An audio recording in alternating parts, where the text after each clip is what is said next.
who are in our midst this morning.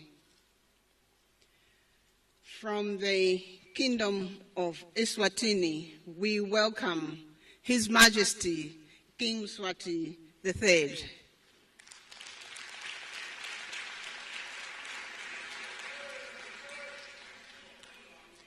Thank you. From the Republic of South Africa, we welcome His Excellency President Matamela Cyril Ramaphosa.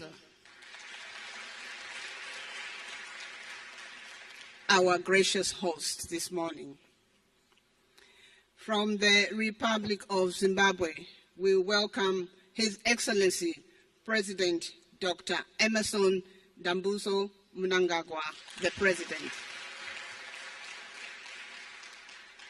From the Republic of Botswana, we welcome Advocate Duma Gideon Boko, the President. From the Republic of Namibia, we welcome Her Excellency Dr. Netumbo Nandi Ndaitwah, the President.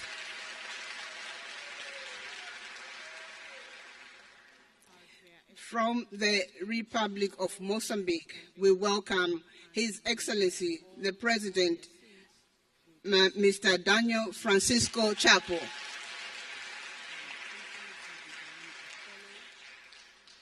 From the Republic of Mauritius, we welcome Honorable Dr. Navi Chandra Ramgolam, Prime Minister. From the Republic of Madagascar, we welcome His Excellency Colonel Michael Randrianirina, the President of the Refoundation of the Republic of Madagascar. From the Kingdom of Lesotho, the Kingdom in the Sky, we welcome the Right Honorable Mr. Samuel Ntsokwani Matekane, Prime Minister. From the Republic of Malawi, we welcome the Right Honorable Mr. Enoch Kazingeni Chihana, the Second Vice President of the Republic of Malawi. From the Democratic Republic of the Congo, we welcome His Excellency Mr. Guy Kabombo Mwandiavita, Deputy Prime Minister and also Minister of National Defense and Veterans. From the Republic of Angola, we have His Excellency Ambassador Tete Antonio, the Minister of External Relations of the Republic of Angola. From the United Republic of Tanzania, we welcome Honorable Dr. Rimo Nyansaho, Minister of Defense and National Service of the United Republic of Tanzania. From the Republic of Zambia, we welcome Her Excellency Ms. Pamela Chisanga, Zambia's High Commissioner to the Republic of Botswana and SADC representatives. From the Republic of Seychelles, sorry, I omitted His Excellency, the Order of Presidents, my apologies. We have His Excellency, the President, Dr. Matthew Antonio Hime from the Republic of Seychelles. On the front row, I would also want to recognize and welcome the Minister of Foreign Affairs and International Relations for the Republic of South Africa, Minister Ronald Ramola, the Chairperson of the SADC Council of Ministers. I recognize the Executive Secretary of SADC, His Excellency Mr. Elias Mpedi Mahosi. I recognize the Executive Secretary of the United Nations Economic Commission for Africa, Dr. Clever Katete. In our midst, we would also like to recognize our distinguished invited guests from we have the representatives of the African Union Commission, the representative of the African Development Bank. We have the president of the Arab Bank of Economic Development in Africa, Badia. We have the Director General of the Africa CDC. We have the Secretary General for SADC Parliamentary Forum, the CEO for Awuda NEPAD, and representatives of regional economic communities. And we also want to recognize members of the diplomatic corps that have been invited, and of course their first spouses in our midst. Shall we please just applaud for the first spouses, including the first gentleman. Thank you. Thank you, Barbara. Your Majesty, Your Excellencies, we also have special guests that are also gracing the opening ceremony with us this morning. Our special guests are the Speaker of the National Assembly, Ms. Toko Didiza, in our midst, Chairperson of the National Council of Provinces, Ms. Refilwe Mchweni Tsipani, also invited.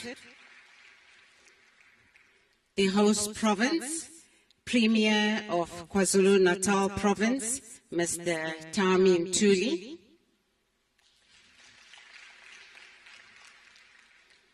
Ministers, Deputy Ministers, and members of the Executive Councils that are also in our midst this morning.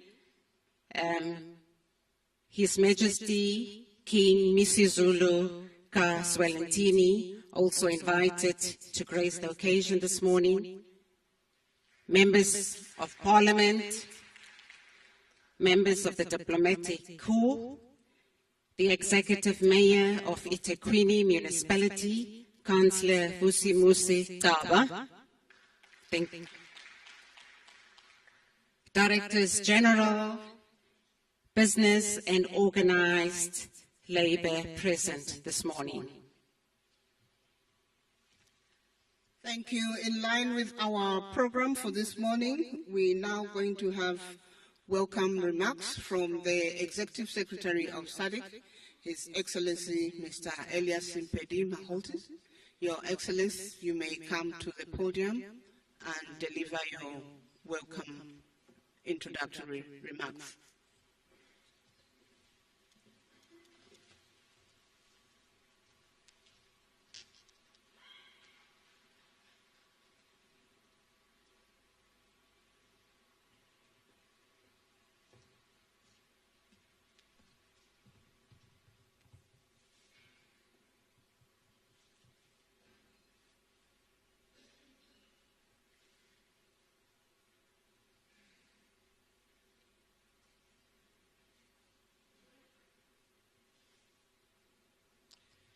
Please bear with me as I activate the technology.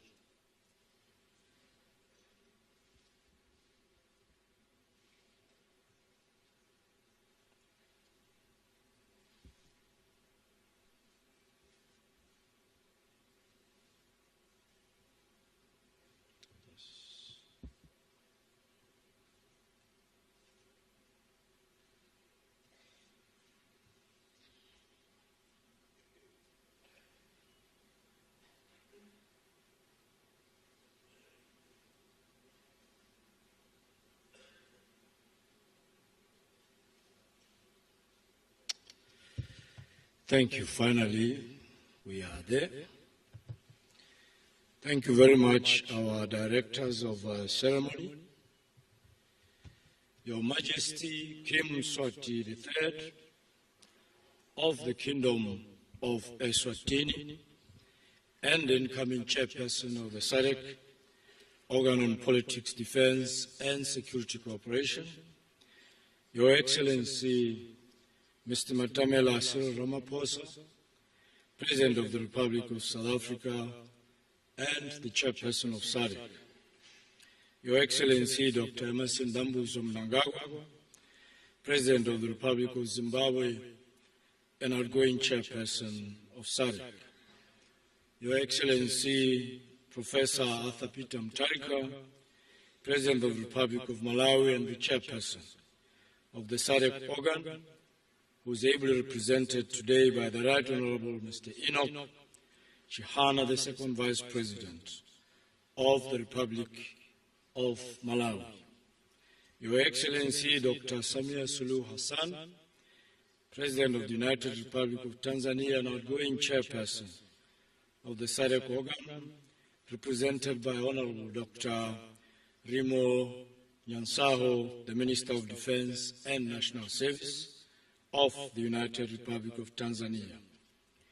Your esteemed Excellencies, Heads of State and Government, Honorable Mr. Ronald Lamola, Minister of International Relations and Cooperation of the Republic of South Africa and the Chairperson of the Council of Ministers, all Honorable Ministers and Deputy Ministers from the SADC region and elsewhere, representatives from international, continental, and regional organizations, as well as our colleagues from the regional economic communities, Your Excellencies, members of the Diplomatic Corps, the Premier of KwaZulu-Natal, Your Worship, the Mayor of Tekwini, senior officials of SADC member states, my colleagues, the Deputy Executive Secretaries, distinguished invited guests, members of the media, ladies and gentlemen, good morning to you all, and a happy SADC Day to you. It is with a distinct honor and a great sense of humility that I welcome you to the 46th Summit of Heads of State and Government of the Southern African Development Community, or SADC, convened here in the vibrant city of Durban, in this great Republic of South Africa. At the outset, allow me to express our profound gratitude to His Excellency President Matamela Cyril Ramaphosa, the government, and the people of the Republic of South Africa for graciously hosting this summit. We deeply appreciate the warm hospitality, excellent arrangements, and generous hospitality and generosity extended to all delegates and guests.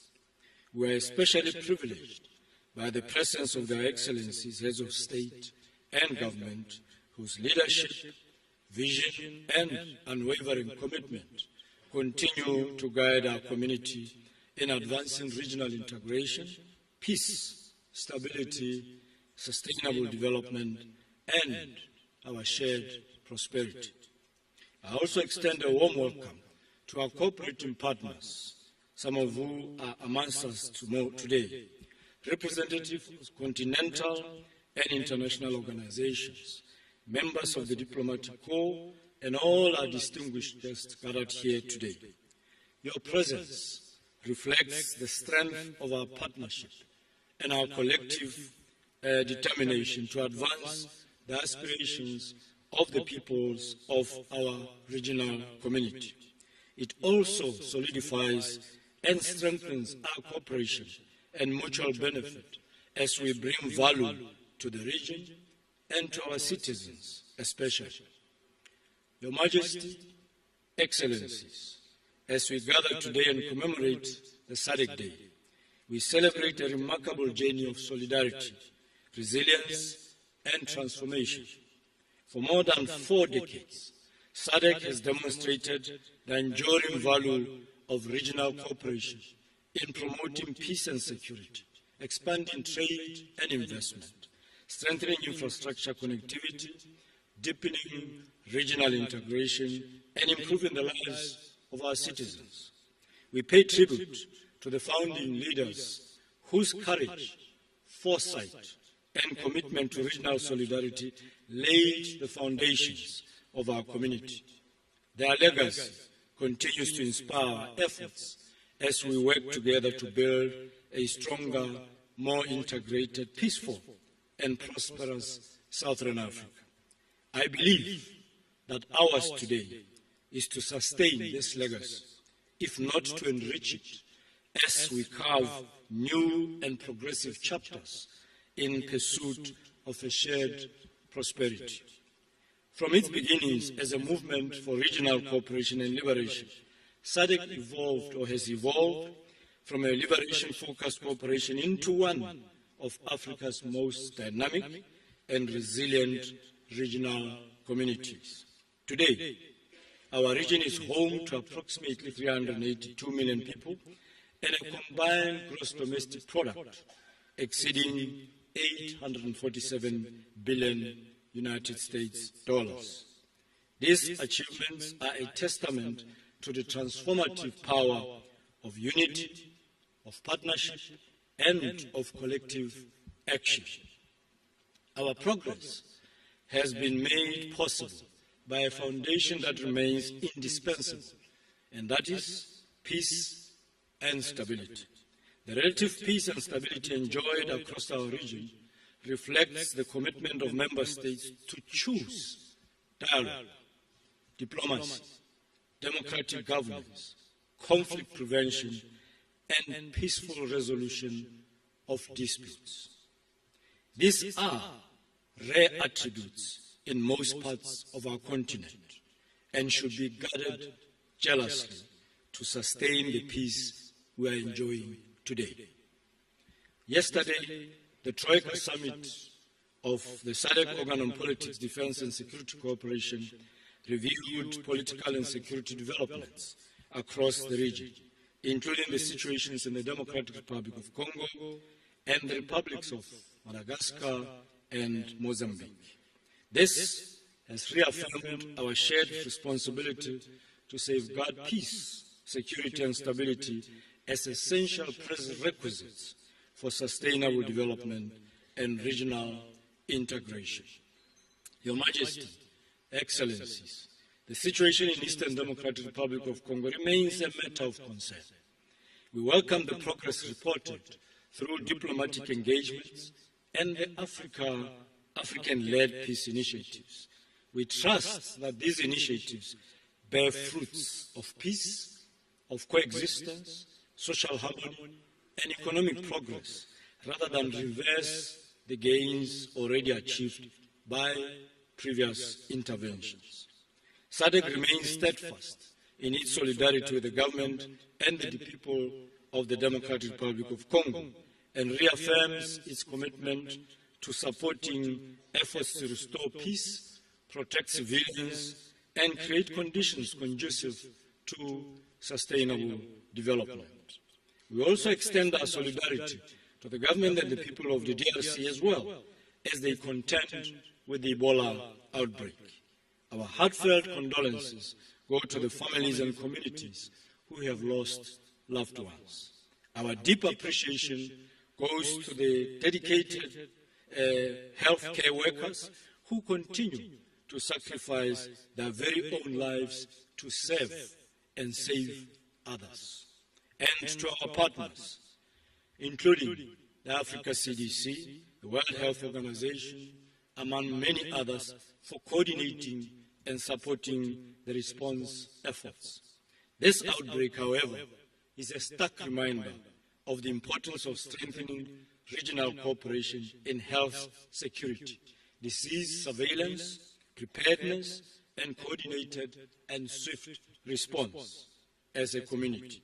SADC remains committed to supporting member states in building resilient health systems capable of effectively addressing current and emerging public health challenges. We are equally encouraged by the positive dialogue taking place in the Republic of Madagascar through efforts of the SADC Secretariat, the Panel of Elders, and the Mediation Reference Group.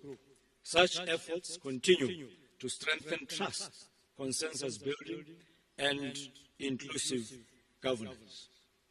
Your Majesty, Excellencies, our region is also affected by the frequent and rapidly changing global environment, which is characterized by economic uncertainty, climate-related challenges, technological transformation, and shifting geopolitical realities.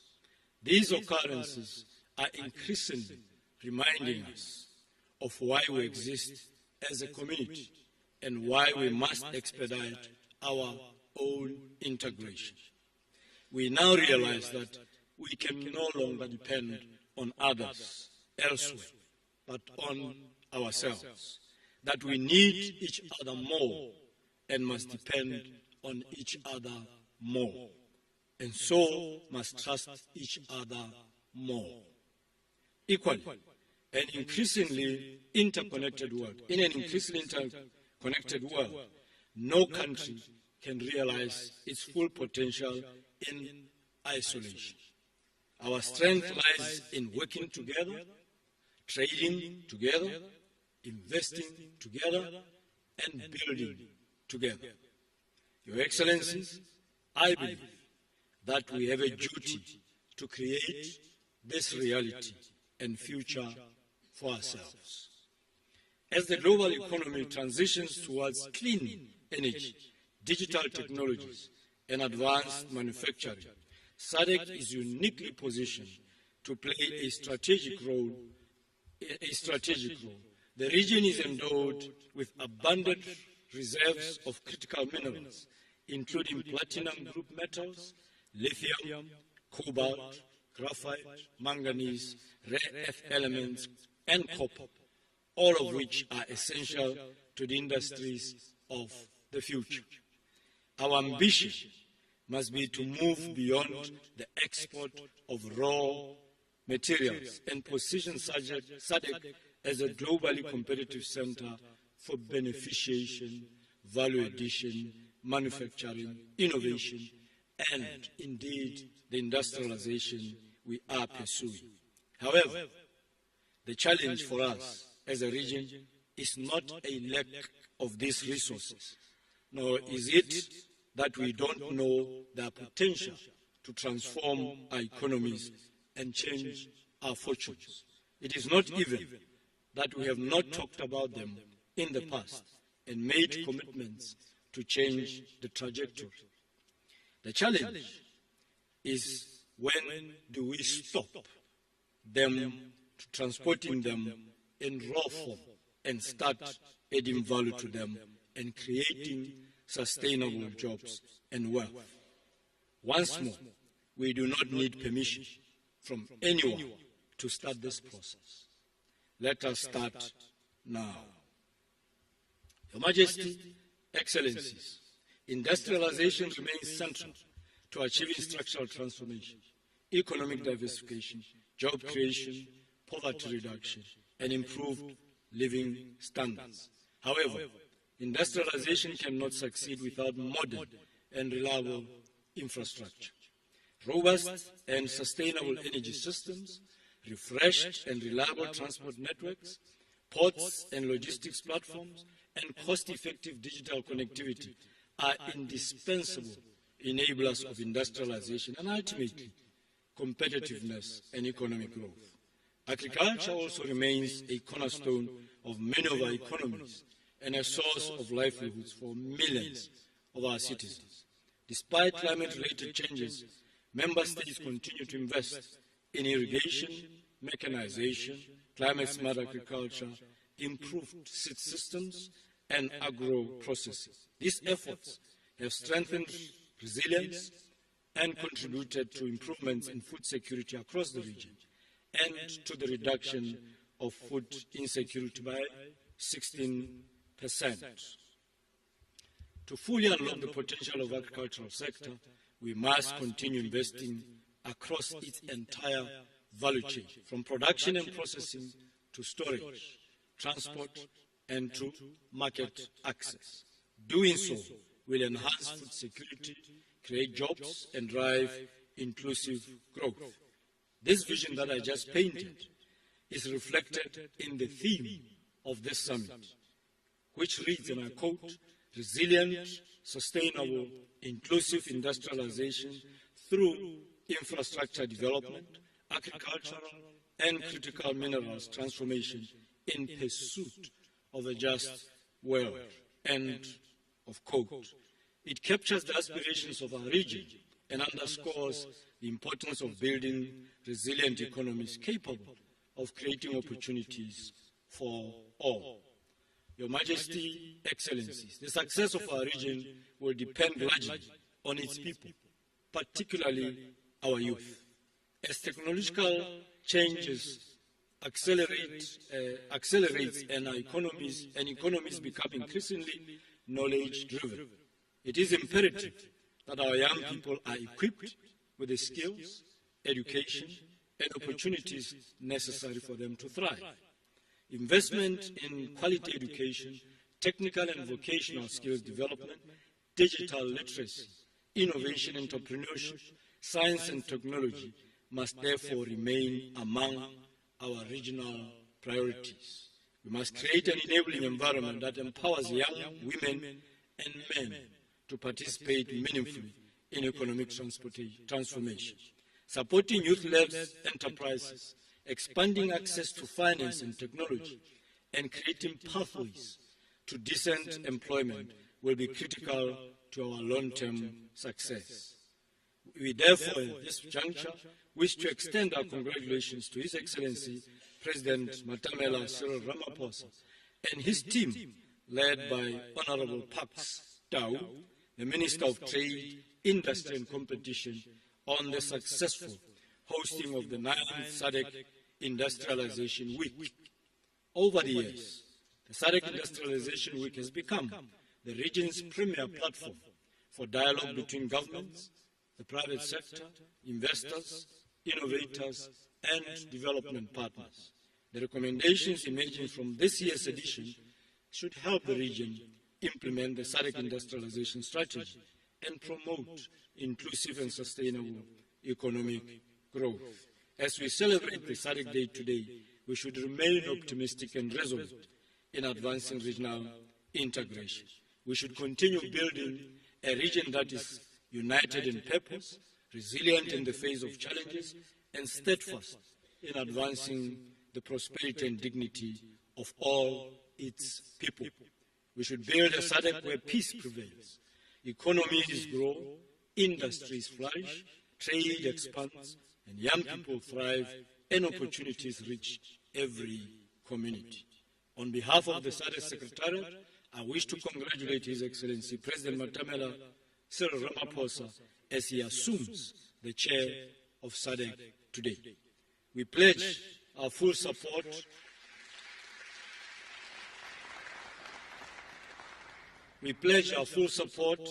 and unwavering commitment to facilitate His Excellency to execute his mandate effectively and successfully.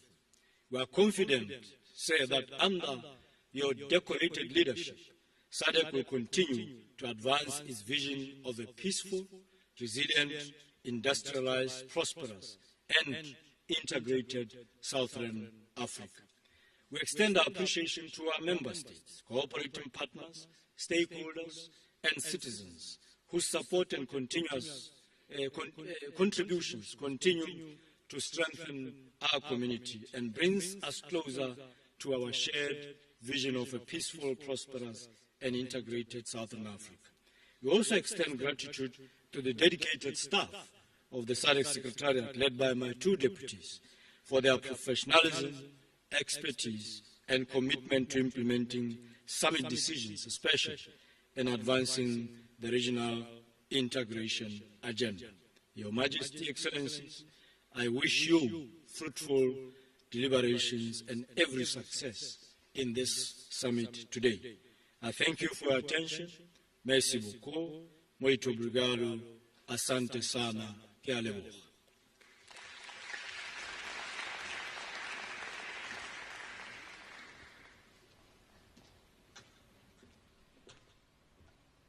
Thank you, Your Excellency, Executive Secretary, Mr. Mahosi. Your Majesty, Your Excellencies, I now have the honor to call to the podium His Excellency, Mr.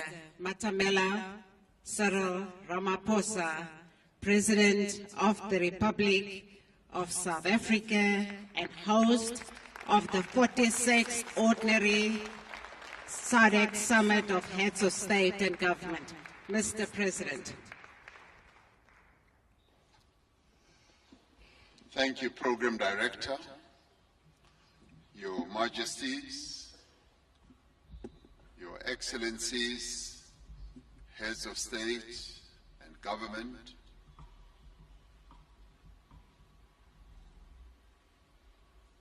Ministers and Deputy Ministers amongst us, officials of our government, and in our case, the Premier of our province here in KwaZulu-Natal, and the Mayor of eThekwini Metropolitan Municipality. I greet you all and extend the greetings of the people of South Africa and welcome you warmly. Executive Secretary, thank you for all the accolades that you shower me with. But when you said I'm decorated, I started looking at myself to see whether I'm decorated this morning. And I just saw myself wearing a normal, simple tie, so you overdo it a little when you say decorated. We welcome you to our country, to the province of KwaZulu-Natal, and to the beautiful city of Durban. You've come not as strangers or as visitors, but as brothers and sisters, as partners, and as fellow custodians of a shared Southern African destiny.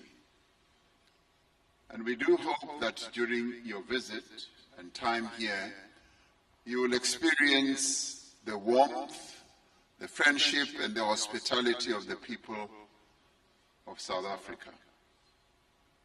Your Majesties, Your Excellencies, we meet in a city that occupies a very special place in the history of African unity. It was here in Durban, 24 years ago, that the African Union was officially launched. That historic gathering marked Africa's determination to move from the struggle against colonialism and apartheid towards a new era of colonial cooperation, integration, as well as development. Today, we meet exactly 34 years after SADC Declaration and Treaty was signed in Windhoek, Namibia, on the 17th of August, 1992. We therefore meet at the confluence of two defining moments in Africa's history: the establishment of our Southern African community and the birth of our continental union, the African Union. These anniversaries are more than dates on a calendar. They remind us of the vision, the courage, and the determination of those who came before us, our forebears and our founders. They also challenge us to ask whether we are moving with sufficient speed and purpose to realize the Africa that they envisaged. The African Union was born out of the conviction that Africa's future would be secured through cooperation, integration, and unity. That vision is embodied in Agenda 2063, and in its aspiration for an integrated, prosperous, and peaceful Africa driven by its own citizens. As SADC, we embraced that vision. We gather at this summit to give practical meaning to its promise to transform borders into bridges, national economies into a shared market, and geographic proximity into shared prosperity. At the outset, I wish to express our appreciation to my elder brother, His Excellency President Emerson Dambudzo Mnangagwa, President of the Republic of Zimbabwe and outgoing chairperson of SADC. We thank you, President Mnangagwa, for your leadership and stewardship of our community. You have led us well in the previous period. We particularly appreciate the spirit of partnership with which Zimbabwe worked with South Africa during the period of interim leadership. Zimbabwe's support to co-hosting sectoral ministerial meetings helped to ensure continuity in the work of our community. We likewise acknowledge Zambia, the members of the Troika, and the SADC Secretariat and all member states for the cooperation and collective leadership they have demonstrated. The story of SADC is a story of the triumph of solidarity over division and adversity. Before we became a development community, we were a community of solidarity. The peoples of this region stood together against colonialism, against minority rule, and against apartheid. The countries of Southern Africa endured aggression, destabilization, and immense economic hardship because they understood that no country in this region could be truly free while another remained oppressed. Together, the people of our region overcame colonial rule and apartheid. Together, we transformed Southern Africa from a region marked by conflict and oppression into a community founded on peace, on democracy, cooperation, and a common future. Today, our task is to give economic and social meaning to that political liberation. We are a community of 16 nations and more than 430 million people, with a GDP that is edging towards $1 trillion shortly.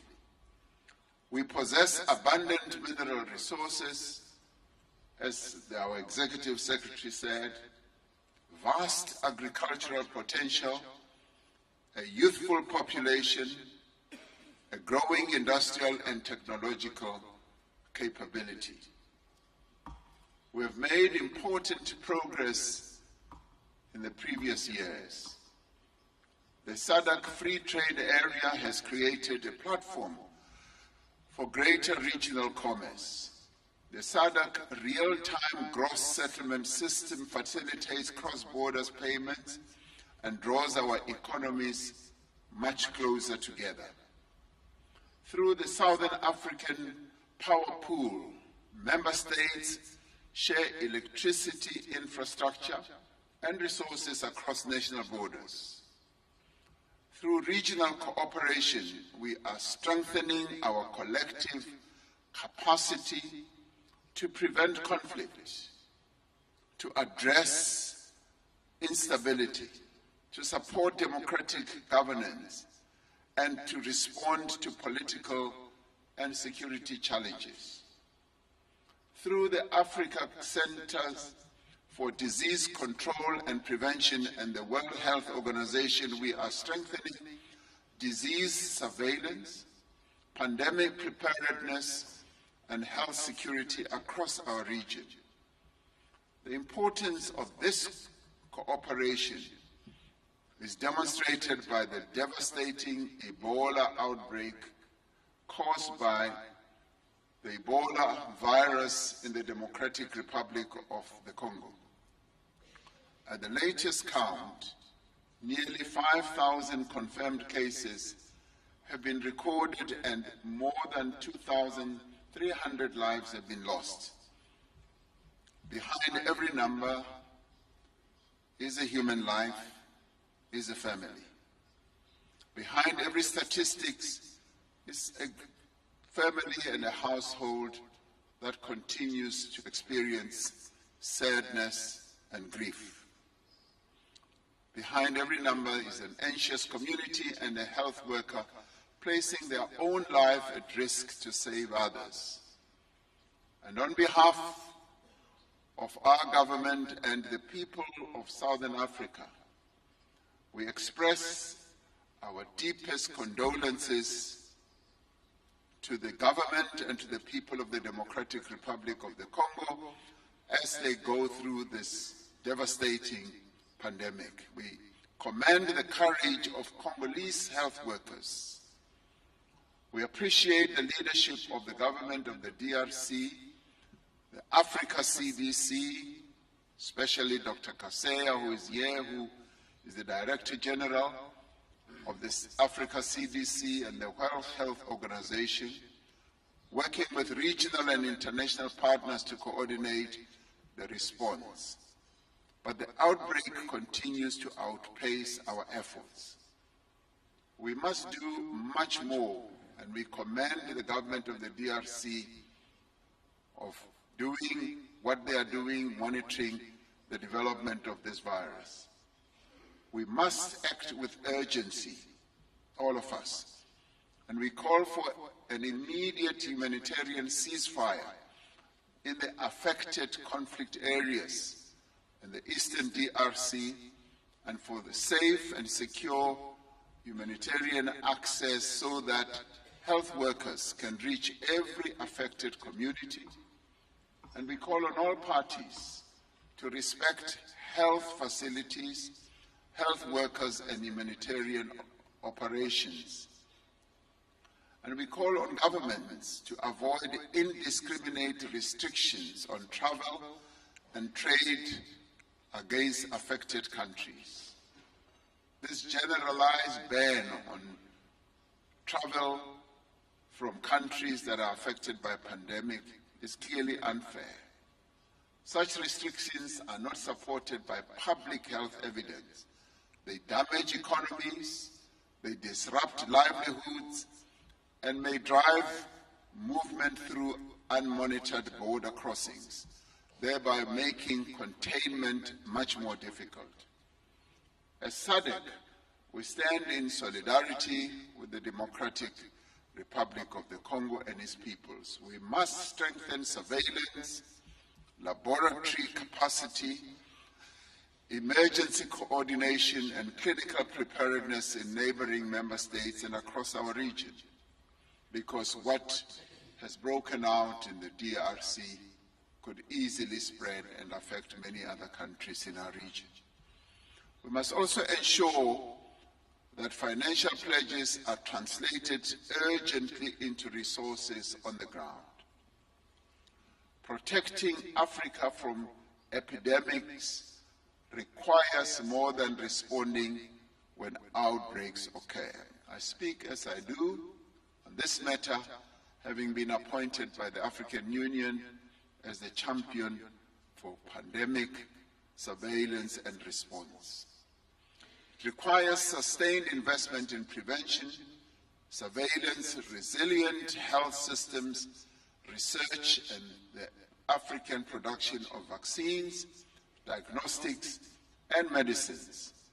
This is an important test of solidarity and a practical test of our able to pledge solidarity with others, and also Africa's determination to build greater health sovereignty.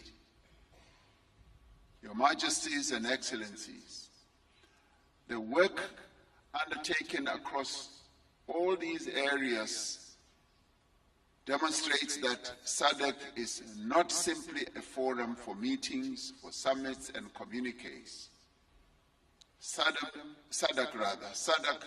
is an instrument through which we give practical effect to our vision of a peaceful, integrated, industrialized, and successful and prosperous Southern Africa.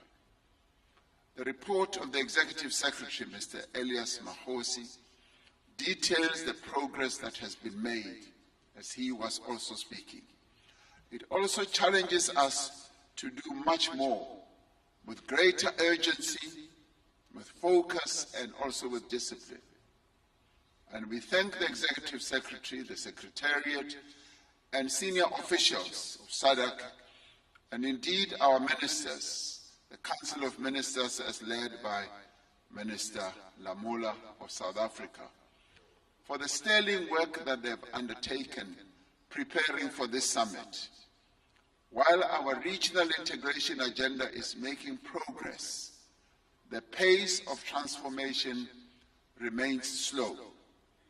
Our region recorded economic growth of approximately 3.4% in 2025, yet intra-SADC trade accounted for only around 1/5 of the region's total trade.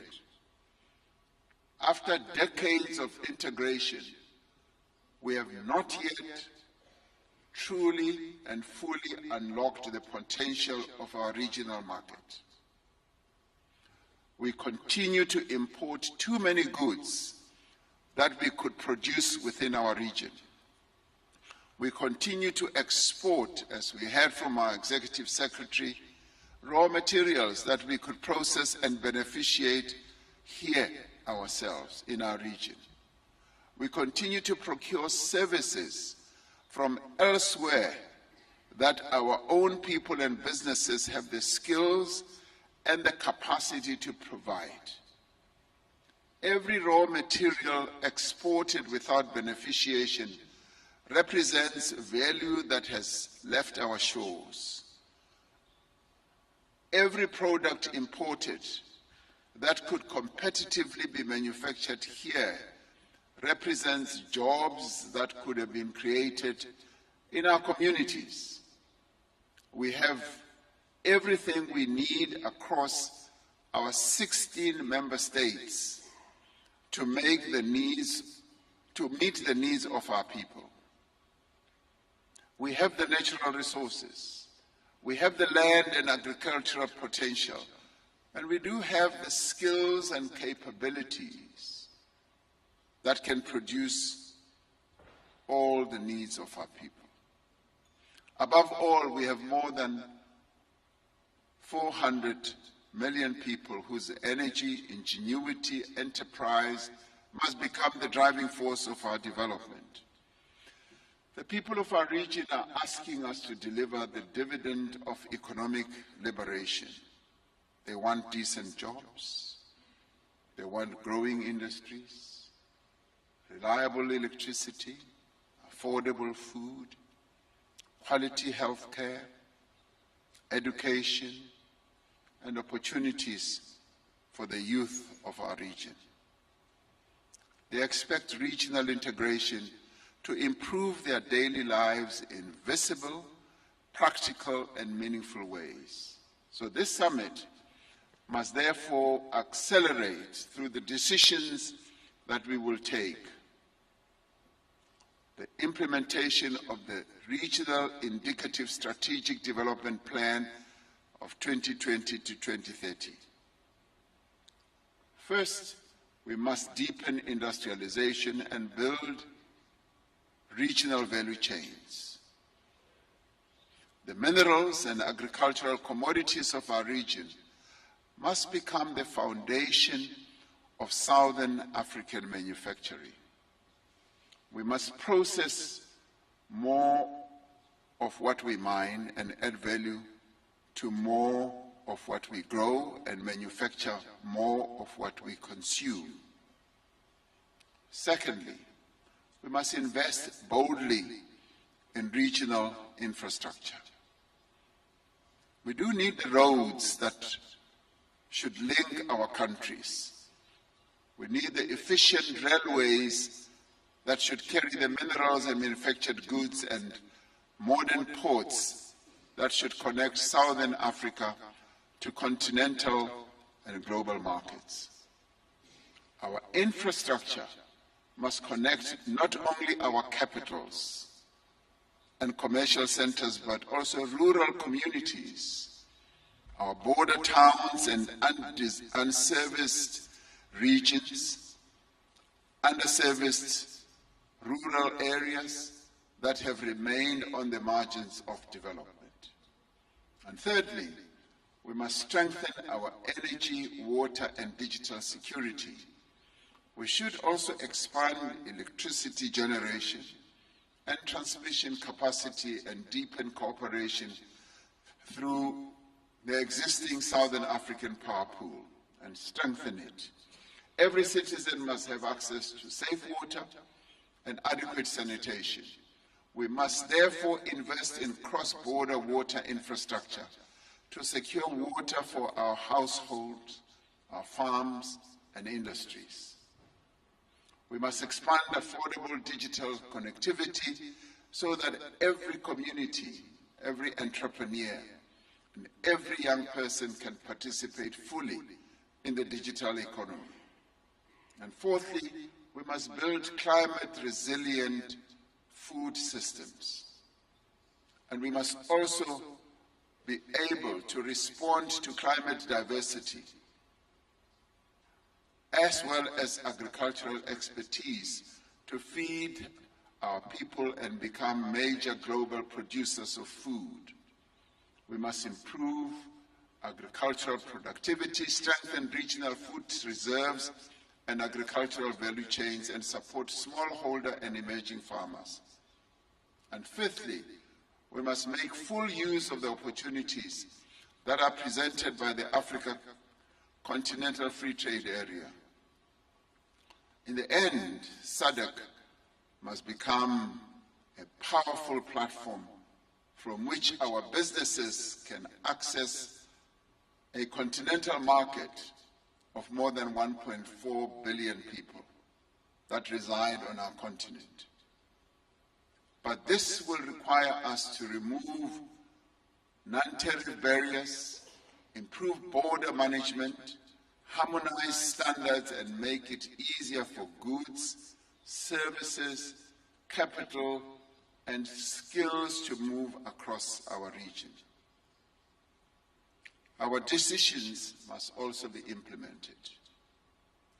They must be properly costed, they must be funded, assigned, and monitored. Our communiques must become construction sites, factories, power lines, water systems, laboratories, businesses, and create jobs for our young people. Regional integration must be seen and felt in the daily lives of our people. Now, in the end, none of this will be possible without peace, security, and stability. Peace without development is fragile. Development without peace is impossible. We must continue to invest in preventative diplomacy, mediation, and political dialogues to solve political challenges and problems. We must strengthen the work of the SADC panel of elders, the organ troika, and our regional institutions.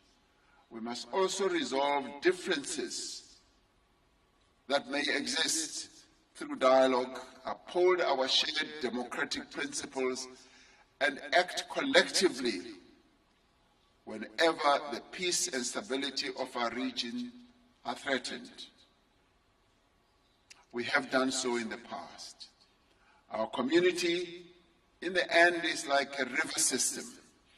Every member state of our 16 countries is a tributary with its own history, its own identity, its own character, its own strength.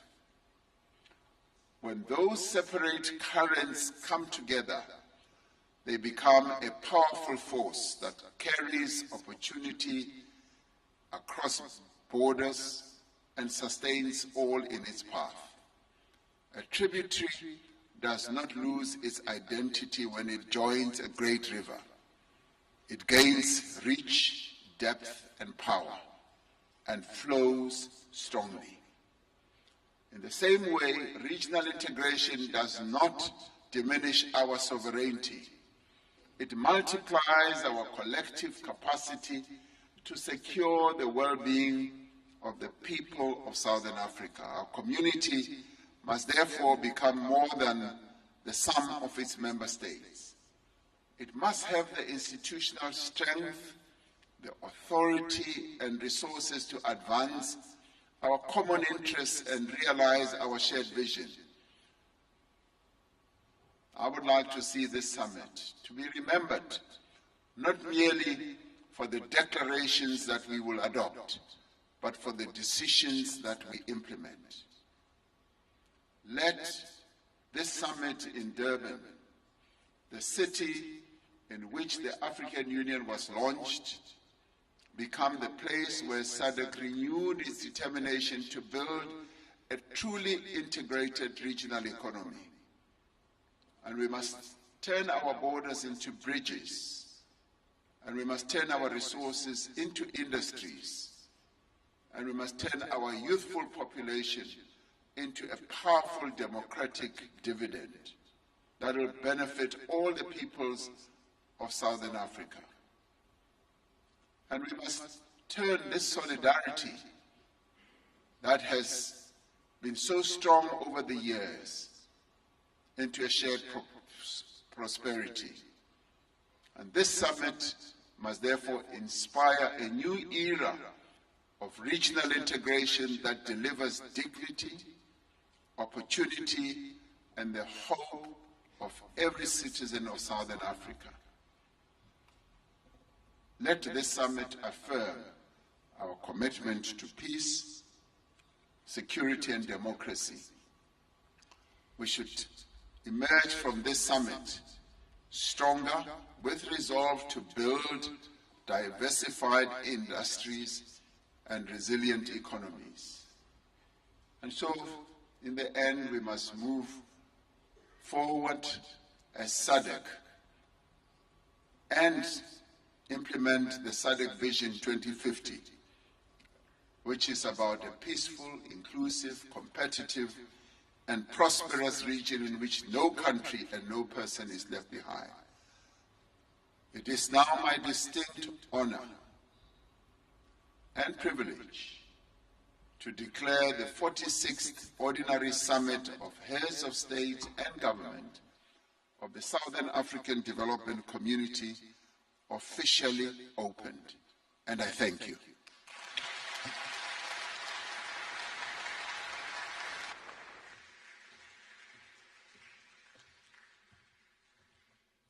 Thank you, Mr. President.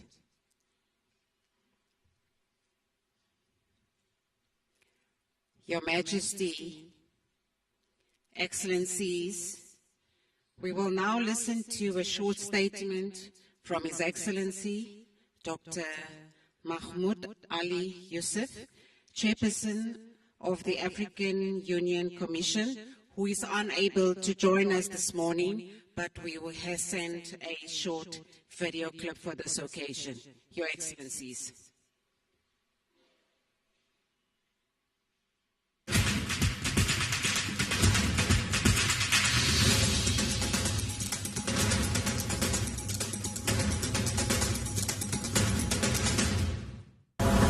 Your Excellency, Mr. Cyril Ramaphosa, the President of the Republic of South Africa, and incoming Chairperson of SADC. Your Excellency, Dr. Emmerson Mnangagwa, the President of the Republic of Zimbabwe, and the outgoing Chairperson of SADC. Your Majesties, Excellencies, Heads of State and Government. Your Excellency, Mr. Elias Magozi, the Executive Secretary of SADC, distinguished ladies and gentlemen. It is a great honor to address the 46th Ordinary Summit of Heads of State and Government of the Southern African Development Community. I would have wished to join you in Durban. I'm, however, pleased to be represented by Her Excellency Lerato Mataboge, the African Union Commissioner for Infrastructure and Energy. I conveyed through her the full commitment of the African Union Commission to SADC and its member states. Allow me to commend the Republic of Zimbabwe for its leadership of SADC over the past year, and to congratulate the Republic of South Africa as it assumes the chairmanship of the community. I also commend the Republic of Malawi for its stewardship of the organ. Excellencies, SADC has long been a pillar of Africa's integration project. Its contribution to peace and security, regional integration, infrastructure, development, and economic transformation extends well beyond Southern Africa and contributes directly to the realization of Agenda 2063. I'm therefore particularly encouraged by the strengthening of cooperation between the African Union Commission and SADC. In line with the 2021 revised protocol on relations between the African Union and the regional economic communities, our collaboration has become more regular, substantive, and operational. We have seen this in our closer coordination on peace and security challenges, including in the Democratic Republic of Congo and Madagascar. Consultations between the leadership of the African Union Commission and the regional economic communities have also become more regular, while our mid-year coordination meetings are increasingly focused on substantive issues of coordination, implementation, and complementarity. We must build on this progress. More than 3 decades ago, the Abuja Treaty recognized that Africa's integration would be built through its regional economic communities. Our responsibility today is to make that architecture work more effectively. This requires greater clarity of responsibilities, stronger complementarity, and less duplication between the African Union, the regional economic communities, and member states. This is why completing the ongoing exercise on the division of labor is so important. Its effective implementation should provide a clearer framework for determining responsibilities and ensuring that our respective institutions reinforce one another. This is not simply an institutional exercise. It is about making our union more effective and ensuring that our decisions translate into concrete results for the African people. I therefore welcome the increasing involvement of member states in this process. Excellencies, SADC is already making an important contribution to this effort. As chair of the Inter-Regional Economic Community Coordination Platform, SADC is helping to strengthen cooperation among Africa's regional economic communities and regional mechanisms. Its contributions within the AGA-APSA platform is also helping to strengthen synergies between our continental governance, peace and security architectures. I wish in this regard to recognize the valuable work of the SADC permanent representation to the African Union in Addis Ababa, whose sustained engagement has contributed to the closer cooperation we see today. The challenges facing Africa increasingly transcend national and regional boundaries. Our response must therefore be equally coordinated. A strong African Union needs strong regional economic communities, and strong regional economic communities needs an African Union capable of ensuring continental coherence and advancing our common priorities. As South Africa assumes the chairmanship of SADC, I look forward to working closely with His Excellency President Cyril Ramaphosa and the other heads of state and government of the region to further deepen this partnership. Together, let us build an African institutional architecture that is clearer in its responsibilities, stronger in its coordination, and above all, more effective in delivering for our peoples. I wish you fruitful deliberations and every success for this 46th Ordinary Summit. Long live SADC, long live the African Union, and long live Africa. I thank you.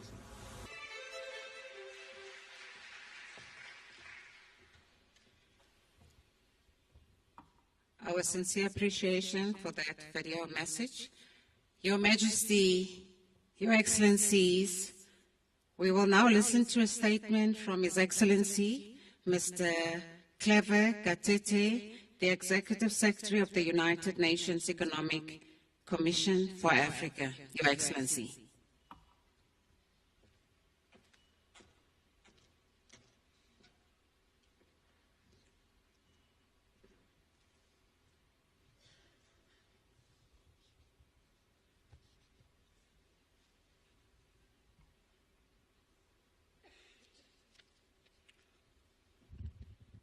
It's always difficult to speak after the strong message by the President and the Executive Secretary of the SADC. Your Majesty King Mswati III of Eswatini, Your Excellency Cyril Ramaphosa, President of the Republic of South Africa and the incoming Chairperson of SADC and our gracious host, Your Excellency Dr. Emerson Mnangagwa, President of the Republic of Zimbabwe and the outgoing chair of the SADC, Excellencies, heads of state and government here present, honorable ministers and heads of delegations, Your Excellency Reyes Mahosi, Executive Secretary of SADC, distinguished ladies and gentlemen. It is a pleasure to join you today at the 46th Ordinary Summit of SADC heads of state and government.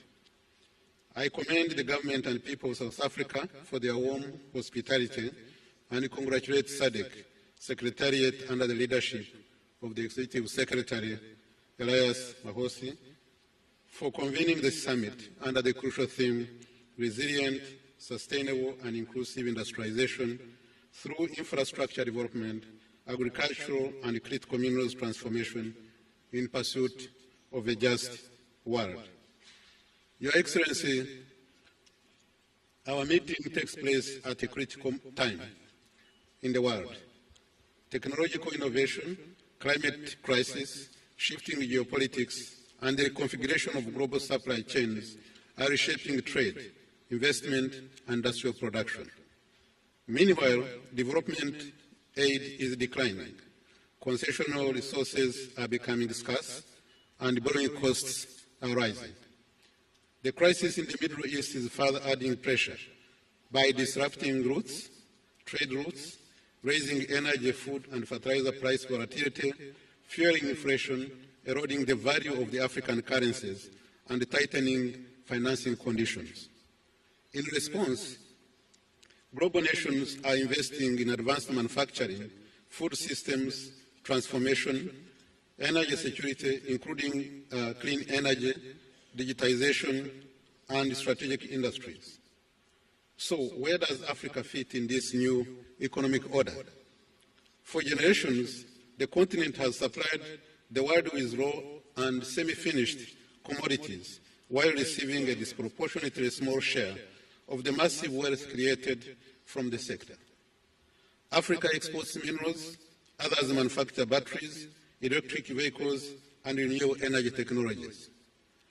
Africa exports agriculture commodities, others process, package, and market higher value food products. Africa also imports significant quantities of fertilizer despite possessing natural gas, phosphates, potash, and industrial capacity. This pattern limits job creation, weakens resilience, and constrains structural transformation. Are we going to continue exporting raw materials while others capture the higher value stages of production, or shall we become a competitive center of manufacturing, innovation, and value creation? The theme of this year's summit provides the answer. Business as usual cannot continue. Industrialization built on infrastructure, agriculture, and critical minerals is an economic necessity if we are to create productive jobs, add value to our resources, and position Africa in the industries of the future.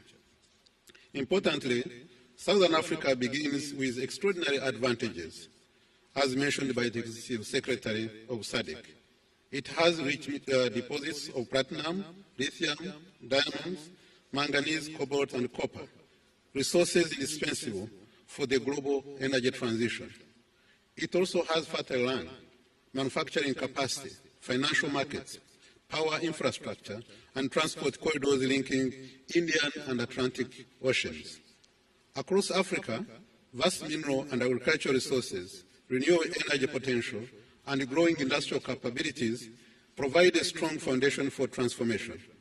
The continent, as everybody knows, holds about 30% of global reserves of critical energy transition minerals, for which demand could more than triple by 2030 under the net zero scenarios. So we have the resources. The question is, how do we transform these resources into greater prosperity for our people? Minerals already contribute around 10% of SADC's GDP and 25% of exports, but only 7% of direct employment. This imbalance tells us where the opportunity lies: value addition, regional integration, and infrastructure development. Fortunately, Southern Africa already offers evidence of the industrial future that we seek. South Africa's automotive sector has built strong supply networks, while Botswana's shift into diamond cutting, polishing, and trading shows how greater value can be retained domestically. Zimbabwe's investment in lithium processing demonstrates a growing recognition that value must be captured before export. Mozambique's natural gas developments show how resource wealth can supply industrialization, fertilizer production, and regional energy security. And the Lobito corridor, connecting Angola to Zambia and the Democratic Republic of Congo, indicates how infrastructure can reduce transport costs, unlock investment, and support value chains. The Southern African Power Pool illustrates how cooperation can improve energy security and create larger industrial markets. And the Zambia DRC Battery Electric Vehicle Initiative provides a model for transforming cobalt, copper, and lithium into battery products and electric mobility value chains. And the economics of all this is compelling. The United Nations Economic Commission for Africa's research found that building a 10,000-ton battery precursor plant in the Democratic Republic of the Congo could cost about $39 million US, roughly 3 times less than in the United States, while also reducing emissions compared with existing supply chains routed around China. This is precisely the kind of opportunity Africa must seize, not simply exporting ore, but producing higher value goods, developing technical capabilities and skills, and retaining more value in the continent. This is the approach the Economic Commission for Africa's planned work with the African Development Bank on Africa critical mineral value chains and related strategic corridors. Such as strategic value chain corridors may include the battery and electric vehicle value chain involving DRC, Zambia, Tanzania, and South Africa, among others. The lithium industrialization corridor involving Zimbabwe, Namibia, Botswana, and South Africa. The graphite processing corridor involving Mozambique, Madagascar, and Tanzania. And the iron ore, manganese, and green industrial materials corridor involving Guinea, Mauritania, Liberia, South Africa, Gabon, Zimbabwe, and Namibia. Your Majesty, Excellencies, the ideas exist, opportunities abound. What is needed is implementation, supported by strategic investments, strong institutions, and partnerships around a shared vision. Regional value chains must become the cornerstone of Africa's industrial transformation, because no single country possesses every resource, technology, or capability required to compete globally. Together, SADC has the minerals, agriculture, energy, finance, ports, skills, and markets needed to build competitive regional production networks. How then do we move forward? Allow me to suggest, among others, 6 priorities. First, we must mobilize financing and partnerships at scale. Governments must lead, but cannot finance this transformation alone. Development finance institutions, sovereign wealth funds, pension funds, the private sector and partners must prepare bankable regional projects in energy, transport, industrial parks, logistics, digital infrastructure, and agro-industrial development. Second, we must accelerate mineral beneficiation and regional critical mineral value chains. Beneficiation should not stop at initial processing. The objective must be integrated regional industries spanning extraction, refining, precursor materials, component manufacturing, and finished products.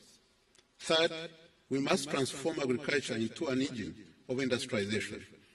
This requires investment in seed systems, mechanization, irrigation, storage, food processing, cold chains, logistics, and export infrastructure. Stronger value chains in maize, sorghum, livestock, horticulture, and agro-processing can reduce food import dependency, create jobs, and strengthen resilience against climate shocks. Fourth, fertilizer and agricultural input security must become a strategic regional priority. Reliable and affordable fertilizer is essential for agriculture transformation. So Southern Africa has natural resources, phosphate reserves, transport infrastructure, and markets to develop regional fertilizer value chains that lower costs for farmers while creating industrial capabilities and jobs. Fifth, we must strengthen regional value chains through the Africa Continental Free Trade Area. Minerals may be found in one country, energy in another, manufacturing capability in a third, and consumer markets across the region. The Africa Continental Free Trade Area provides the framework to combine these advantages by reducing trade barriers, improving customs efficiency, and facilitating cross-border investments. And sixth, we must accelerate investment in energy and enabling infrastructure as mentioned by the President. Industrialization cannot flourish without reliable, affordable, and sustainable energy, efficient transport networks, and modern digital technology, connectivity. Building on the Southern African power pool, the region should expand generation, strengthen transmission interconnections, and accelerate investments in renewable energy, hydroelectric power, gas to power, and battery storage. Your Majesty, Excellencies, Southern Africa does not need to start from the scratch. If the region combines critical mineral wealth with regional energy markets, fertilizer production, modern transport corridors, and competitive agricultural value chains, it can become not only the supply of raw materials, but a center of industrial production and food systems transformation.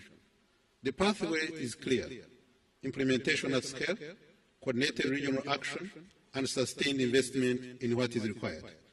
And the United Nations Economic Commission for Africa remains committed to working alongside SADC, African Union Commission, the Africa Development Bank, and all partners to turn this vision into reality. Together, we can move beyond exporting potential to creating lasting prosperity for our people, the SADC, and the continent. I thank you very much for your kind attention.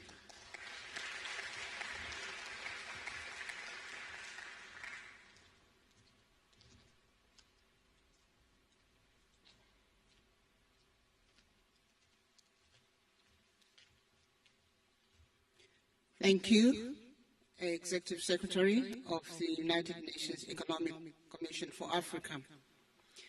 Your Majesty, Your Excellencies, the Secretariat of the Southern African Development Community implements a range of strategic initiatives to engage the public, including the youth, learners, students, media professionals, in advancing regional integration and development. Among these initiatives are the SADC Secondary School Essay Competitions, Tertiary Institutions Essay Competition, and the SADC Media Awards. These initiatives promote awareness of SADC and also encourage creativity, critical thinking, and recognize excellency in storytelling of the SADC story.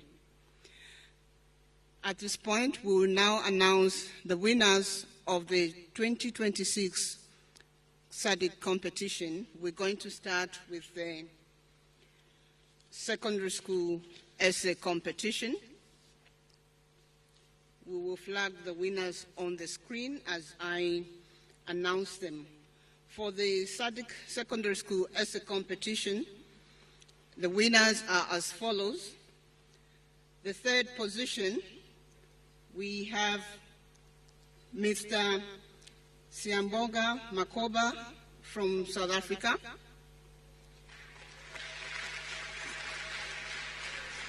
Second position, we have Ms.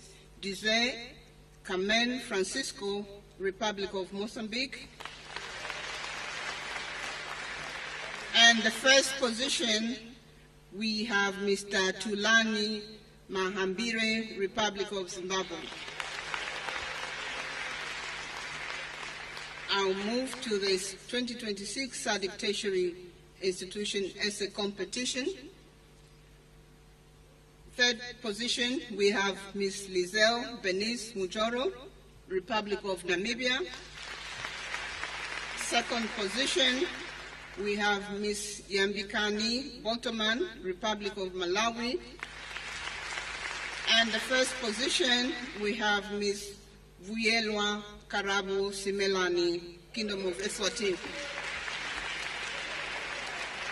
And for the 2026 Media Awards, I will start with the print category. The second position goes to Mr. Aurelio Janeiro, Republic of Angola. And the first position goes to Mr. Pilatos Mungwambe, Republic of Mozambique. Television category, second prize goes to Mr. Delphine Analceto Uwantuan, Mozambique.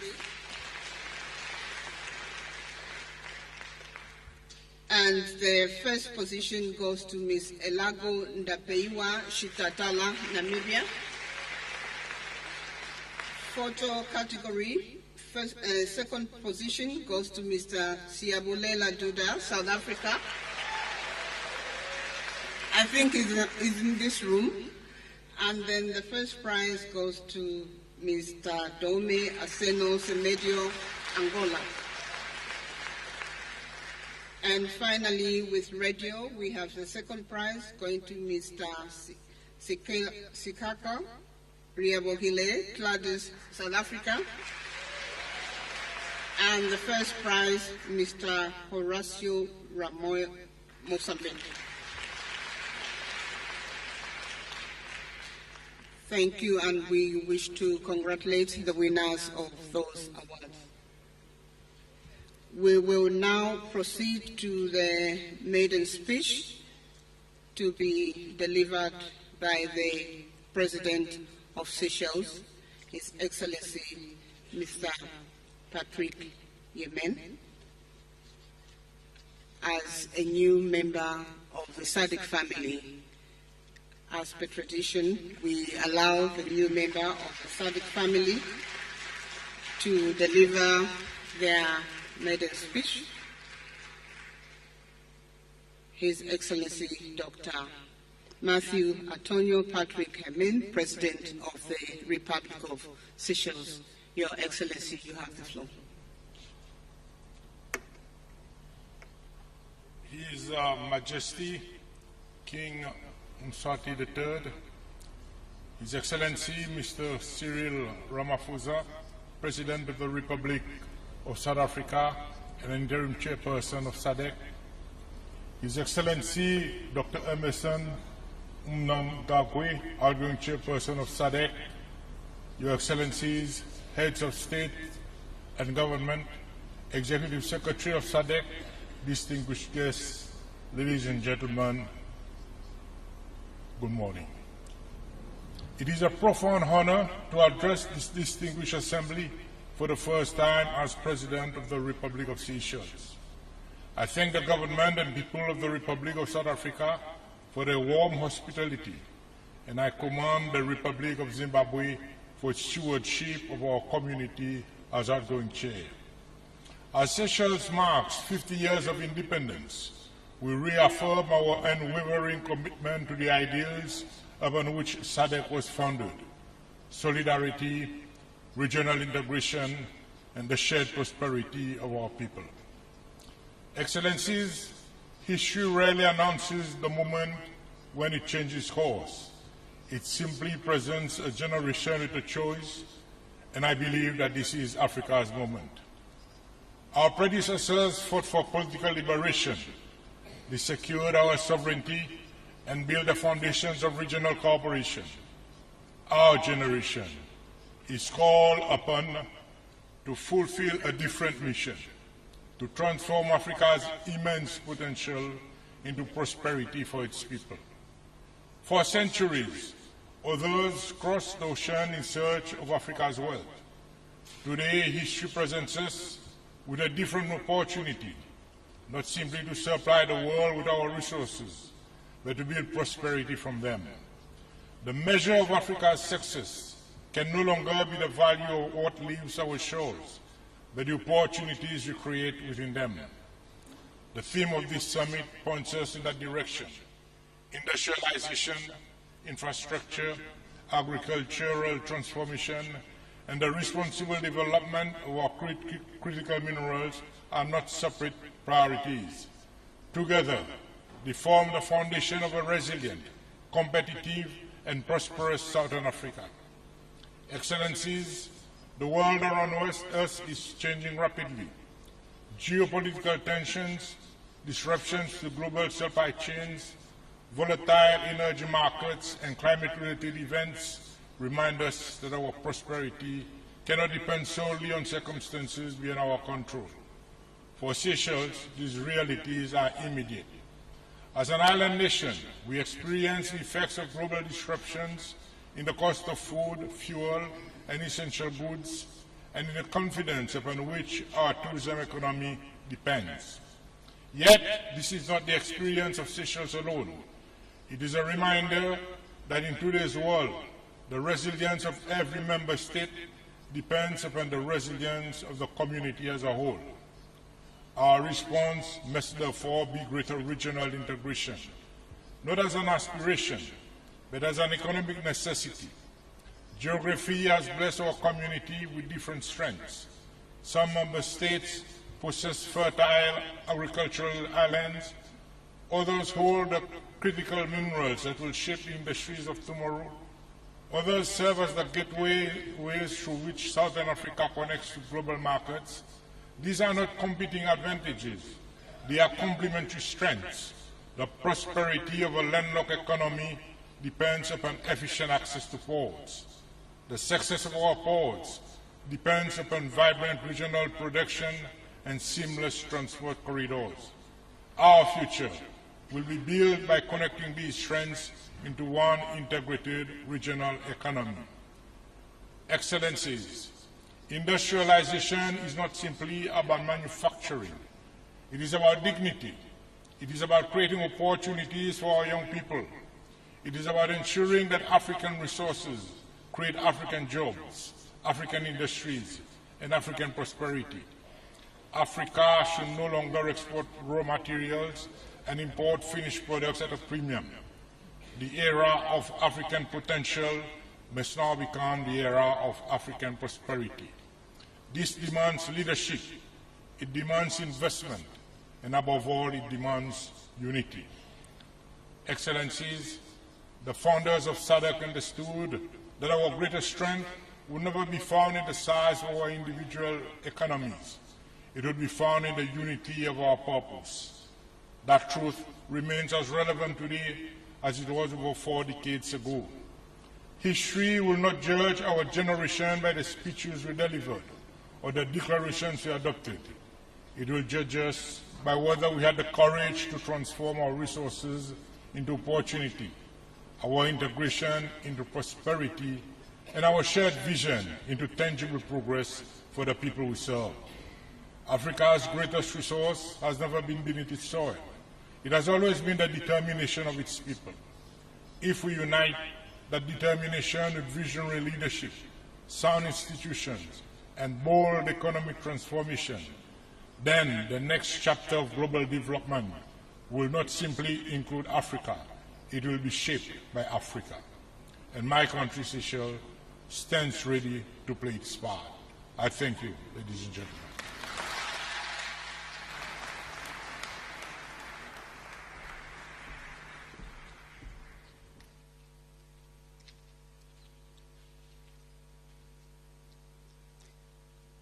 Thank you, Your Excellency, President of the Republic of Seychelles, Dr. Matthew Patrick Hemen. We're now going to transition into the handover ceremony, where we will witness the Republic of South Africa assuming the chairpersonship of the Southern African Development Community.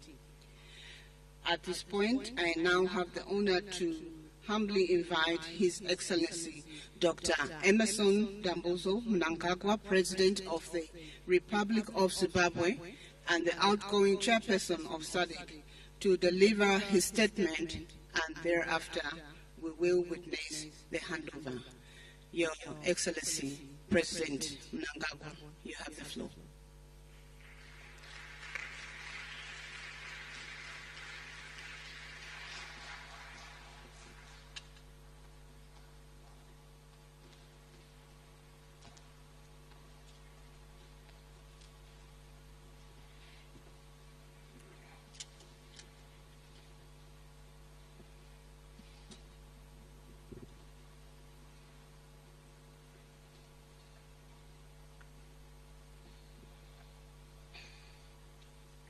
Your Majesty, King Mswati III of the Kingdom of Eswatini and incoming chairperson of the organ on politics, defense and security cooperation. Your Excellency, Matamela Cyril Ramaphosa, my young brother, President of the Republic of South Africa and the interim chairperson of SADC. Your Excellency, Professor Arthur Peter Mutharika, President of the Republic of Malawi, represented by the Right Honorable Mr. Enoch Kadzingeni Chihana, Second Vice President of the Republic of Malawi and chairperson of the organ of politics, defense and security cooperation. Your Excellency, Dr. Samia Suluhu Hassan, President of the United Republic of Tanzania and outgoing chairperson of the organ of politics, defense and security cooperation, represented by His Excellency Ambassador Dr. Emmanuel John Nsimbi, Vice President of the United Republic of Tanzania. Your Excellencies, Heads of State and Government, Honorable Ministers, representatives of international, continental and regional organizations and economic communities, Your Excellencies, Ambassadors and High Commissioners, distinguished delegates, fellow SADC citizens who are here, ladies and gentlemen, comrades and friends. It is with profound gratitude that I address the 46th Ordinary Summit of SADC Heads of State and Government in my capacity as the outgoing chairperson.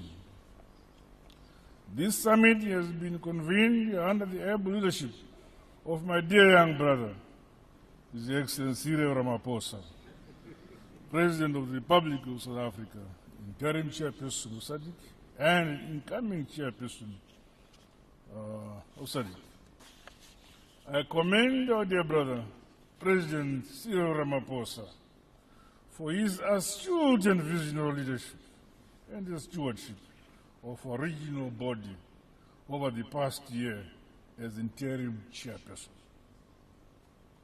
He guided the region through the complexities of a turbulent geopolitical landscape, ensuring that our integration agenda remained on course. However, it is with a deep sense of loss that I acknowledge the passing of two towering figures of our continent, former President Festus Mogae of Botswana and the former acting President Guy Scott of Zambia. President Mogae, a man of immense wisdom and a key architect of SADC, leaves behind a legacy of principled governance. Similarly, we mourn the death of Dr. Guy Scott, who served his nation with distinction, courage, and resolve. May their souls continue to rest in eternal peace. On behalf of the government and people of Zimbabwe, I also wish to once again extend deepest condolences to our brothers and sisters in the Democratic Republic of the Congo. We have tragically lost loved ones to the Ebola outbreak. We stand in solidarity with you during this difficult time and commend your resilience in the face of this health crisis. Your Majesty, Excellencies, ladies and gentlemen, I formally hand over the leadership of our organization to my dear young brother, Cyril Ramaphosa, under the theme Resilience, Sustainable and Inclusive Industrialization through Infrastructure Development, Agricultural and Critical Minerals Transformation in Pursuit of a Just World. The primary goal of this theme is, among others, to ensure that we add value to our heritage-based resources and move away from exporting raw materials by building local processing, refining, and manufacturing capacities across Southern Africa. This will boost intra-SADC trade while harmonizing regulations in agro-processing and infrastructure development.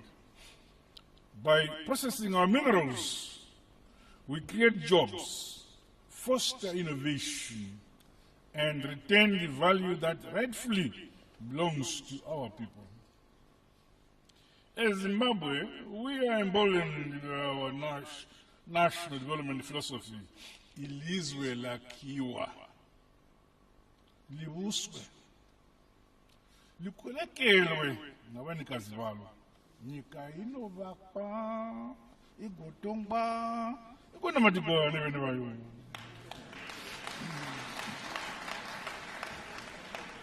This timeless truth entails that nations, cities, and regions are built by their own people.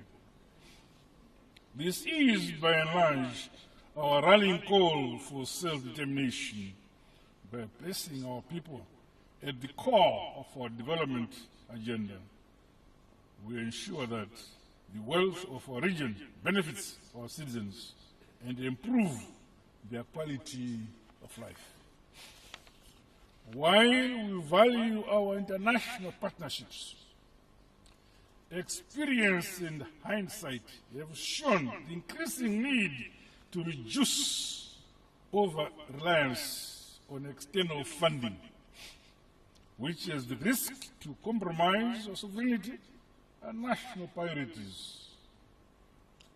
We must therefore build and enhance our own financial and industrial capabilities. The operationalization of the SADC Regional Development Fund is timely and remains a cornerstone for our developmental agenda and strategy. I commend the progress realized to date and appeal to those member states who are yet to sign or ratify this critical protocol to do so. Our people are an important resource to build our region. We must empower them through education and skills development. In Zimbabwe, our heritage-based education 5.0 model continues to integrate our rich indigenous knowledge systems with contemporary scientific inquiry, innovation technology, to accelerate industrialization and modernization. This is further ensuring that our talented young people look at their rich heritage not as a relic of the past, but as a solid foundation to build a more prosperous future. As a region, we have a duty to continue investing in education systems that produce solutions, reclaiming our identity and nurturing generations that believe in our unique capabilities as a people. Meanwhile, progress made in the implementation of high-impact regional infrastructure projects, including those nearing completion, is encouraging. The completion of the Kazungula water project is worth celebrating and set to provide clean water to residents and the border users. Additional collective investments in the SADC Water Fund and Transboundary Water Corporation deserve our support towards safeguarding and guaranteeing this most precious resource for generations to come. Advancement in meteorological observation is sharpening our agricultural planning, strengthening early warning systems, and bolstering disaster preparedness. These achievements are pillars of resilience upon which we will build a prosperous and sustainable future for all our people. Your Majesty, Excellencies, ladies and gentlemen, I wish to acknowledge the dedicated leadership of His Excellency Professor Peter Mutharika as chairperson of the Organ on Politics, Defense and Security Cooperation. The organ remains the backbone of our collective pursuit of peace and stability in our region. In the same vein, I extend my heartfelt congratulations to His Majesty King Mswati III on assuming this critical stewardship. Your Majesty, please be assured of Zimbabwe's support and cooperation as you lead our regional body in advancing regional integration, peace and security. However, we are deeply concerned about the ongoing conflict and humanitarian challenges in the Eastern Democratic Republic of the Congo. We welcome the ongoing diplomatic and mediation efforts in that area. Similarly, we are encouraged by the positive outcomes of engagements led by the panel of elders and the mediation reference group supported by the SADC Secretariat in Madagascar. The region remains committed to supporting the people and government of Madagascar as they chart their reform process towards sustainable peace, stability, and development within the agreed time frames. We also welcome the good progress in the construction of the SADC Standby Force Regional Logistic Depot in Botswana. I urge all member states to take a lead in ensuring that the requisite funding is secured to facilitate the completion of the construction of this critical regional facility. Your Majesty, Excellencies, ladies and gentlemen, on behalf of the people and government of Zimbabwe, I express my profound gratitude to the SADC region, the African Union and United Nations for the unequivocal support towards Zimbabwe's election for a non-permanent seat in the United Nations Security Council for the period 2027 to 2028. We thank you.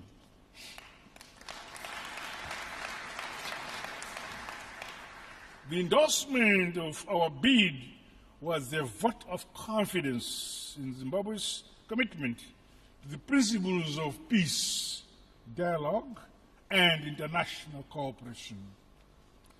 This seat is not for Zimbabwe alone. It is a seed for the SADC region, along with the broader African continent and global south.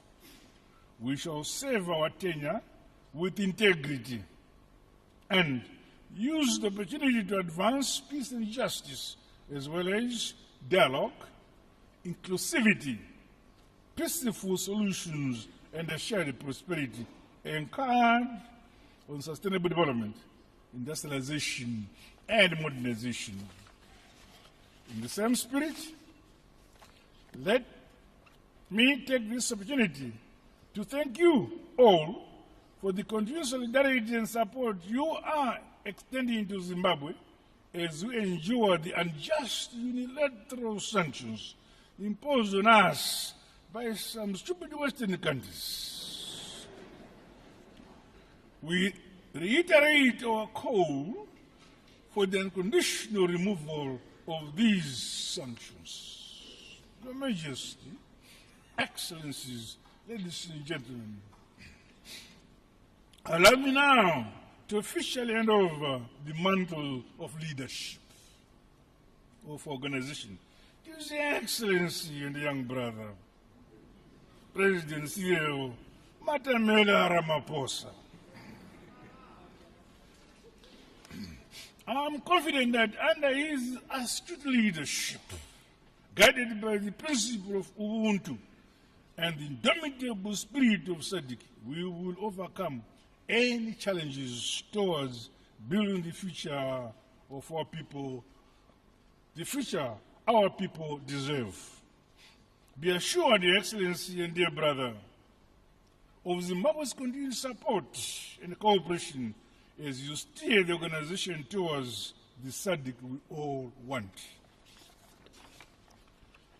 May your tenure be marked by success, unity, and accelerated integration of our economies, as well as enhanced people-to-people cooperation. As your elder brother, I'll always be there to guide you.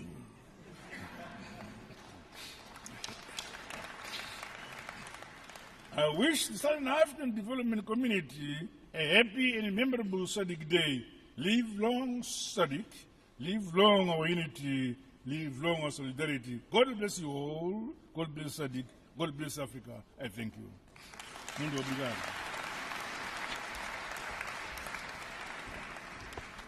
Thank you, Your Excellency, Dr. Emerson Dambuzo Mnangagwa. Your Excellency, we would like you to remain on the podium so that you'll be handing over the chairpersonship. Now I invite also His Excellency, President Cyril Ramaphosa, to come to the podium to receive the instruments of power as the chairperson of SADC. Your Excellency, you may proceed to the podium. The Executive Secretary of SADC, may you also proceed to facilitate the handover.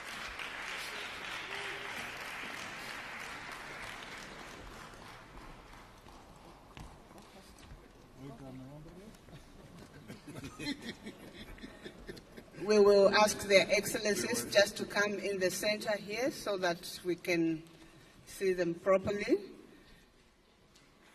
We are going to witness the exchange of power whereby His Excellency President Emerson Dambuzo Mnangagwa will hand over the chairperson's badge to His Excellency President Ramaphosa. The badge, SADC badge, is engraved with the President's name and his title as the chairperson of SADC.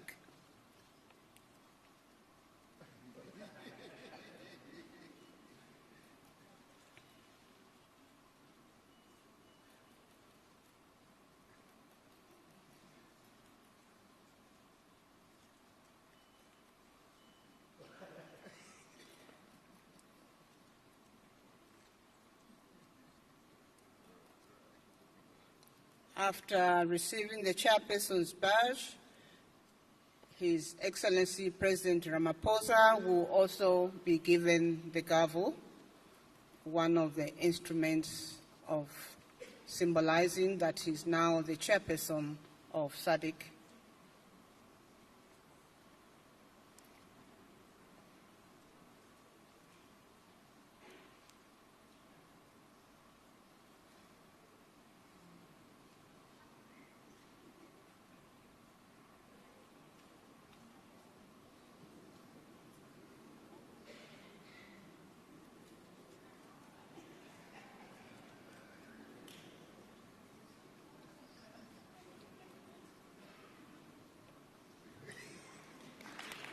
Thank you. We will now also see the chairperson receiving the gavel.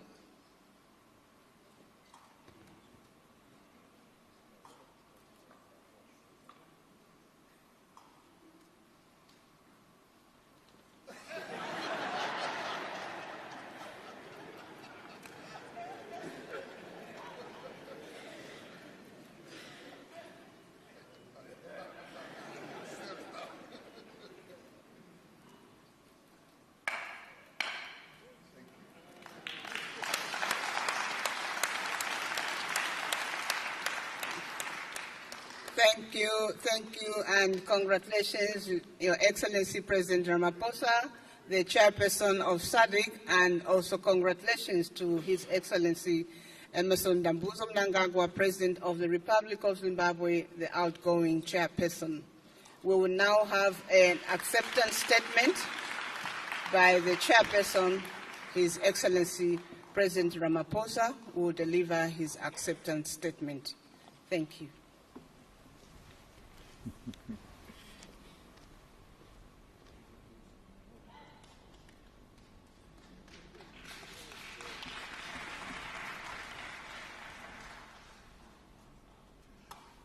Program Director, Your Excellencies, Heads of State and Government, Your Majesty, I'd like to stand on the protocols that have already been recognized and pronounced on.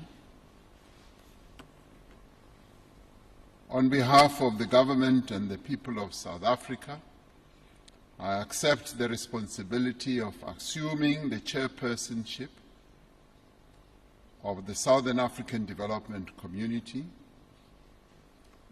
We do so with profound humility, a deep sense of duty, and an unwavering commitment to the peoples of Southern Africa. South Africa regards this chairpersonship not simply as an honor bestowed upon our country, but as a responsibility entrusted to us by our region. We accept it conscious of the debt of gratitude that South Africa owes to the countries and the peoples of Southern Africa. During the darkest days of apartheid, the nations of this region stood with the people of South Africa. They provided shelter to our freedom fighters. They supported our struggle. They endured destabilization, economic hardship, and loss of lives because they believed that no country in Southern Africa could be truly free while another remained oppressed. Our participation in SADC is founded upon this history of courage, sacrifice, and solidarity.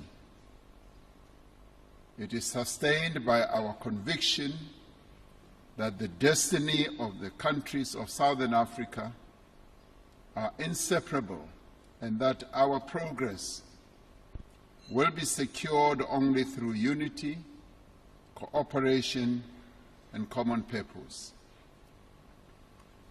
I express my sincere gratitude to my elder brother,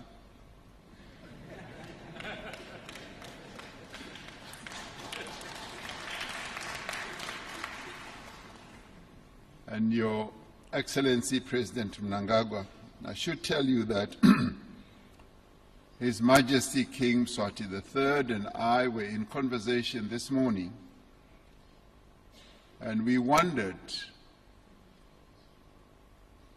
what you are taking to still remain so young. And that brings into question my continued deference to you as my elder brother. But you remain my elder brother, and would like to thank you for your chairpersonship of SADC, for your leadership and the stewardship of our community. We thank you for the progress that has been achieved during your tenure and for the firm foundation upon which we will continue to build. I also express our appreciation to the SADC Secretariat under the leadership of the Executive Secretary, Mr. Elias Mahosi, for his dedication to the work that he has been given in advancing the programs and the transformation agenda of our community. During South Africa's chairship, we will work closely with every member state, guided by the principle of sovereign equality, mutual respect, solidarity, and consensus. We will build upon the previous chairpersons and the work that they did to advance the implementation of the SADC Vision 2050. Our foremost responsibility will be to improve the lives of the peoples of Southern Africa. We must deepen regional integration so that goods, services, capital, skills can move more efficiently across our borders. And we will work to strengthen the value chains in our region to expand the intra-African trade and mobilize investment in infrastructure. We have made tremendous progress in this regard, and we will be building on what has already been achieved. And we will do everything to work together to advance industrialization agenda, and we will place young people, women, entrepreneurs at the center of our region's economic transformation. At the same time, we will continue to safeguard peace, security, democracy, and stability. The strength of SADC lies not only in its institutions or its agreements, but it lies in the solidarity of its member states. South Africa will therefore approach this chairpersonship as a servant of the region. We will listen, we will consult, we will seek consensus. Above all, we will work with every member state to translate our shared commitments into visible and lasting progress. The most fitting way for South Africa to honor the sacrifices that people in this region made for our freedom is to dedicate ourselves to the freedom, dignity, and prosperity of all. As we accept this responsibility, we wish to congratulate the Republic of Zimbabwe for acceding to the non-permanent seat of the United Nations Security Council. And we have every confidence that Zimbabwe will represent not only our region but the entire continent in the various deliberations at the United Nations. And when President Mnangagwa goes to the United Nations General Assembly meeting in September, we will know that he is carrying the entire continent, not only SADC, on his shoulders as he represents us.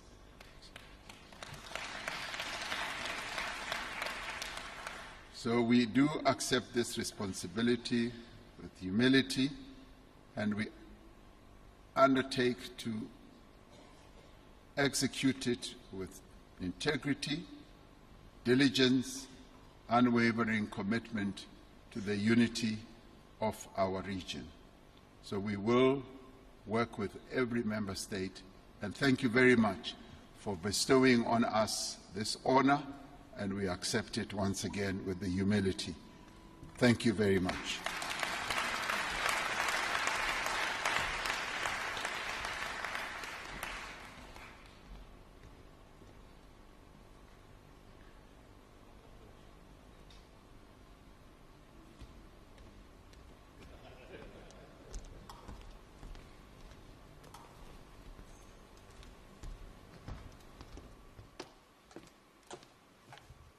Thank you, Mr. President. Your Majesty, Your Excellencies, this concludes the opening ceremony. In your honor, Your Excellencies, luncheon will now be served in the interest of time, and then we will then commence with the closed session. I thank you.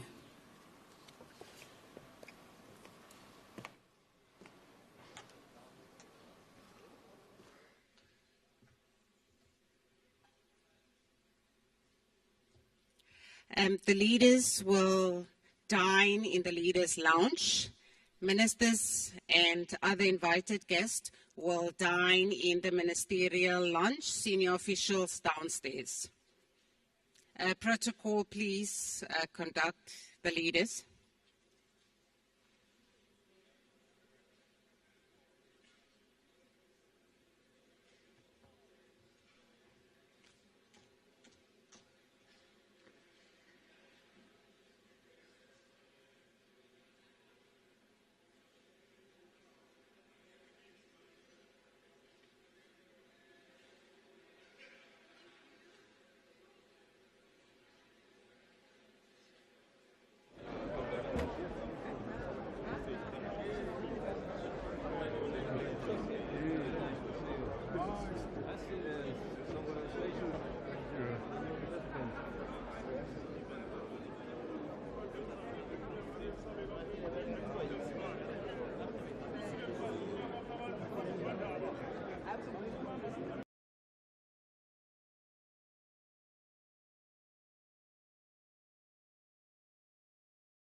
All you had mentioned at the point Mr. Law wanted you to go further was that you were introduced. So Mr. Law wanted to get an idea of how you became friends. Not that, at least not at that point.